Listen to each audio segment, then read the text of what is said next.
Jalen arrived at the mansion at 8:30 the next morning to pick me up. Huh, how early? The city hall only opened at 8:30 in the morning. Even if it took 20 minutes by car, we would still get there before then. I assumed he came over on his own. But as I was about to get in the car, I found Simone in the passenger seat. She was wearing a red dress today. Her long, wavy hair spread over her shoulders, vaguely exposing her fair skin. Her makeup was exquisite, and even her eyeshadow was reddish, giving off a celebratory mood. It was as if she wanted everyone know that how happy she was that Jalen and I were getting divorced. She had to tag along for this? Was she that insecure? Was she worried that my and Jalen's divorce would not go through? Or did she come along just to irritate me? Before I could say anything, she tilted her head and said, "It's been a while, Miss Summer." I happened to be heading the same way, so I came along with Jalen. You wouldn't mind that, right? I did mind a lot.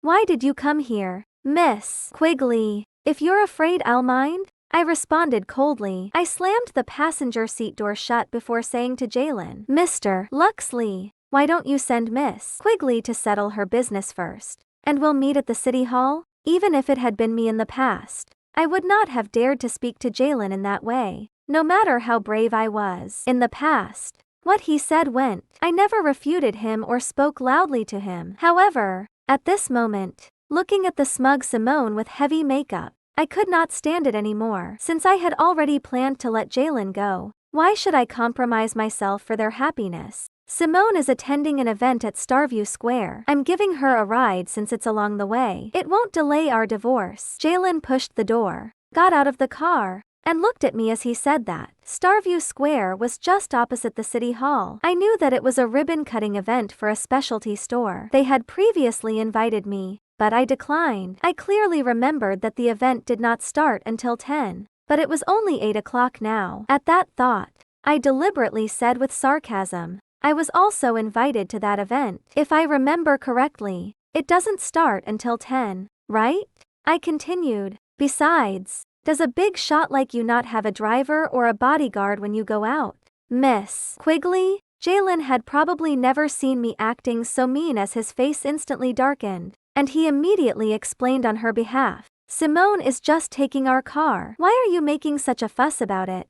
I scoffed inwardly. He said I made a fuss. It was her who was irritating me. She deliberately dressed in a bright dress to send us to get our divorce. Yet, in his eyes, I was the one making a fuss. Looking at Jalen's well-defined handsome features and his sharp eyes sweeping toward me like blades, I suddenly felt that my existence was like a joke. "I'm sorry, Miss Summer. My driver asked for leave today, and my assistants also took a taxi there. I initially thought it'd be fine to hitch a ride with Jay, but I never thought, if you truly mind that much, I'll take a taxi there." As Simone said that, she opened the door to get out of the car. Jalen walked over, reached out, and pushed the door to keep her from opening it. He was unaware that Simone had just made a show of pushing the door. She had not even unfastened her seatbelt and was not holding the door handle at all. "Either you go with us, or you go by yourself." Jalen looked at me and said in a fierce and grim tone, "Since you're so insincere in getting the divorce, let's wait until you're free to do that,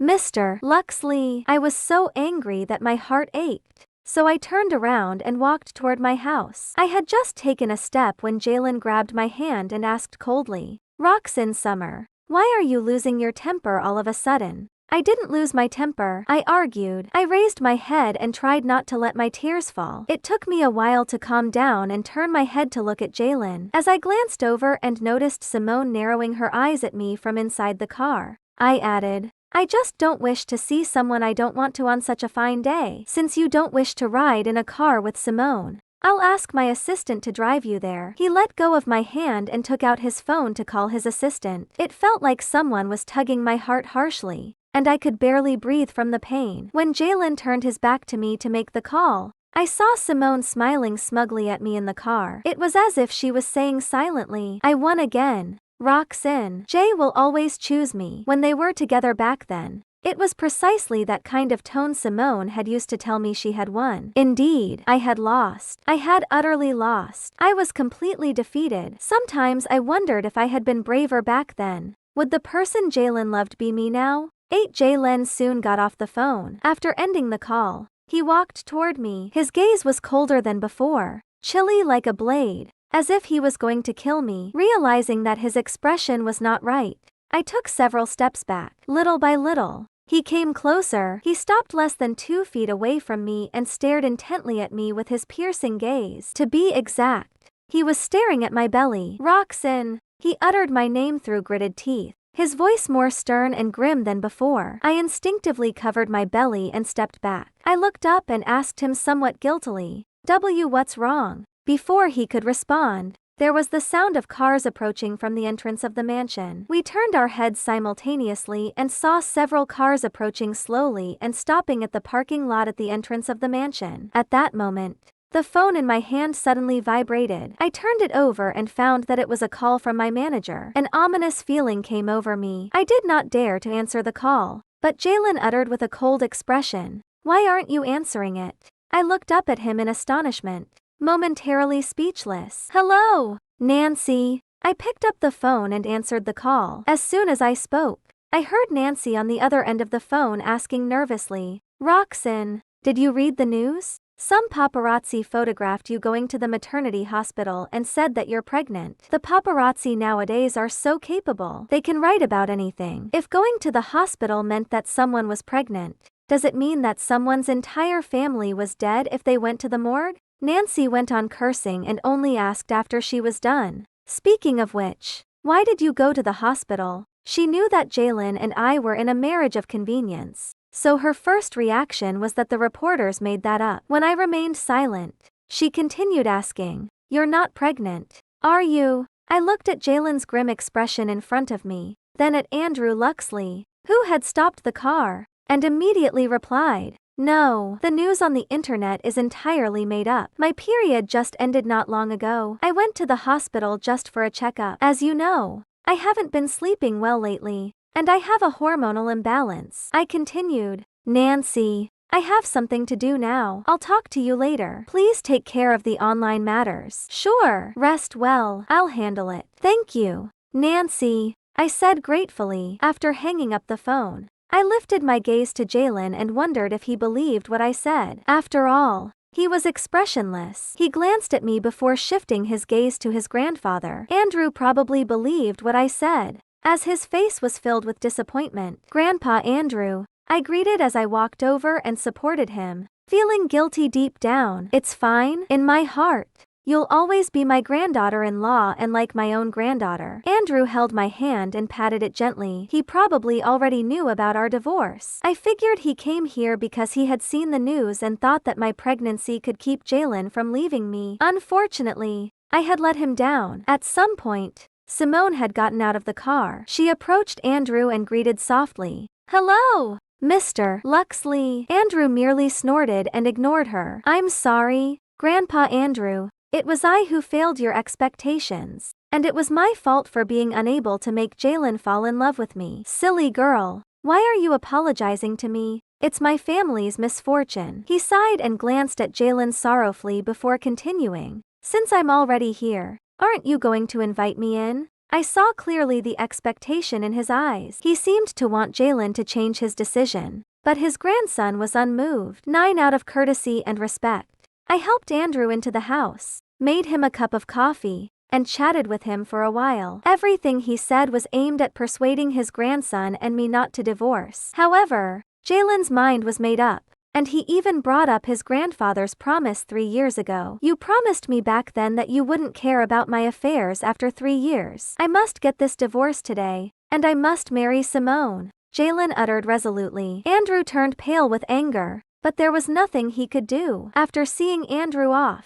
only Jalen and I were left in the house. I lowered my head to clean up the cups on the coffee table, not daring to look up at him, but he walked over to me and asked, "Roxanne, is it true that you're pregnant?" Despite it being a question, he said it as if he was sure that I was pregnant. I was indeed pregnant, though. No, as I said just now, I just wasn't feeling well, so I went to the hospital, I replied. "Huh!" He sneered. He then reached out and grabbed my hand, pulling my body straight in front of him and forcing me to face him. "You can fool others, but you can't fool me," he uttered solemnly. and every word he said felt like it was forced out through his gritted teeth. Your period is usually at the beginning of the month. Today is the 24th, but you said you just had it a few days ago. My heart suddenly skipped a beat, and I stood frozen in place, not knowing how to react. He knew when I had my period because I always felt terrible every time I menstruated, as if I were seriously ill. However, my period had been absent for the past 2 months. He would never inquire or care about this kind of thing,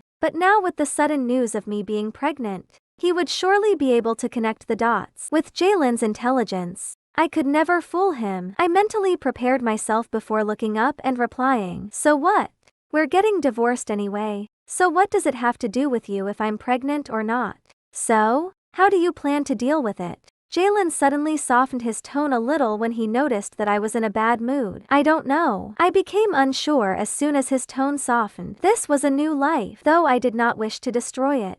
I did not want him to be born into a dysfunctional family either. He did not love me, nor would he love this child. I certainly did not wish to use this child to bind him to me. "We're divorced." Roxanne, his attitude clearly showed that he did not want the child. However, I would rather have him tell me to abort this child with indifference than have him say it to me in a pleading tone at this moment. "Simone has waited for me for 3 years. No, she has waited for me for 8 years. I can't fail her again. So you chose to fail me and our child." "Jalen, you didn't know that I had loved you for 10 years. A decade. How many decades could one have in a lifetime? This child came at the wrong time. Abort it. It'll be good for you, for me, and for him." He uttered the most vicious and hurtful words in the gentlest of tones. My heart hurt so much that I could not breathe, and my fingertips were numb from the pain. I did not blame Jalen for not loving me. What happened that night was an accident. I did not blame him for that. It was due to my inexperience that I got pregnant. Even so,